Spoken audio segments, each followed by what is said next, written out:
All right, y'all, Cassie is finally telling her side of the story. And let me just say, this isn't your typical celebrity drama. Sis took the stand and gave emotional, multi-day testimony against Diddy in his federal trafficking and racketeering case. And what she said, whew, it paints a dark, disturbing picture of their relationship. Cassie claimed that Diddy physically harmed her and forced her into what he called freak-offs. And no, that's not just some wild nickname. She described them as substance-fueled multi-day sessions involving male workers. But according to her, these weren't consensual nights of partying. They were humiliating, traumatic, and deeply scarring. She said she never wanted to take part, but felt powerless to say no. Now, the defense tried it, pulling up old text messages from their relationship. They had her read texts like, "I'm always ready to freak off," and "I just want it to be uncontrollable." But Cassie stood firm. She explained those messages didn't reflect how she really felt. They were written under pressure or fear or survival. She even pointed out other messages that showed her frustration, her desire for something deeper, more meaningful. She said she wanted respect, not just sex. She also revealed how Diddy used those same recordings, the freak-off videos, to control her after they broke up, threatening to leak them if she ever spoke out.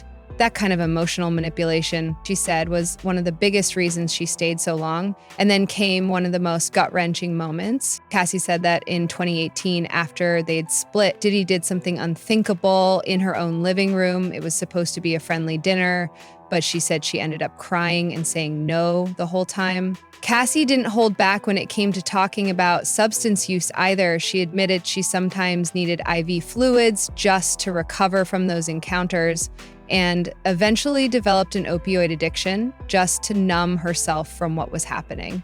She said Diddy didn't want her using socially only with him, and at one point even told her suppliers to cut her off and suggested she get treatment. This wasn't just emotional trauma either. Cassie described physical altercations too, including one terrifying night where she said Diddy attacked her in her sleep, leaving her with a permanent scar. She also mentioned the situation with Kid Cudi, saying Diddy flipped when he found out about them. It all pushed her to the edge. Cassie said she battled suicidal thoughts and in 2023 finally started therapy. She said the shame and pain were just too heavy to carry alone. Now, while the defense admitted Diddy lived an unconventional lifestyle, they claimed everything was consensual, comparing the freak-off lifestyle to that of open relationships or swingers. But Cassie said no, it wasn't mutual. She said Diddy was in control of everything, and she was just trying to survive. And don't forget, Cassie had already settled a separate lawsuit against Diddy for a reported $20 million. But this case opened the floodgates. More women began coming forward.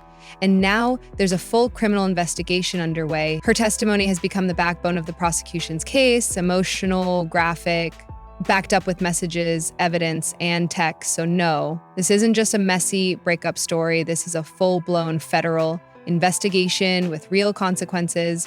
And now that Cassie has spoken out, people are looking at Diddy through a whole new lens. When she hit the stand, she said their relationship was toxic from the very start, full of yelling, control, and it quickly turned physical, black eyes, being hit while already down, and then came the freak-offs. Diddy allegedly asked her to set them up and join in, and at first she went along with it, trying to keep him happy.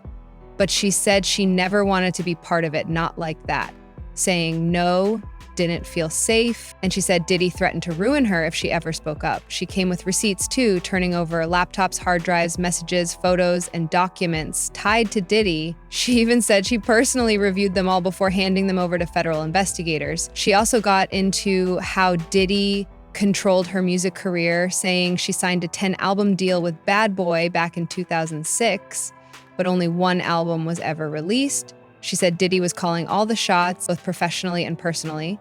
She was just 21 when things turned romantic, while he was almost 20 years older. She described feeling like the secret girl, especially since Diddy was still publicly with Kim Porter. And then one of the most chilling claims, Cassie said Diddy once drugged her without her knowledge, slipping something into her Gatorade. She described feeling spaced out, like she was floating, and said being around him felt like being trapped in a fake relationship that was never real. In public, she described a life that looked luxurious on the outside, but was filled with rage and chaos behind closed doors. One minute it was champagne in clubs, the next she was being hit. She also described constant control. Diddy reportedly micromanaged her life, telling her to fix her face, change her tone, watch how she acted. If she wasn't where he expected, he'd send people to track her down. And even though they weren't exclusive, she said Diddy still acted jealous, territorial. He claimed being Puff Daddy gave him a pass to do whatever he wanted. She said she moved to LA to be closer to him, lived in a small apartment while he had a mansion. He paid her rent sometimes. But she also tried to pay her own way to feel independent. She said she wrote hundreds of songs for Bad Boy, but barely any were released. She didn't get paid for most of them.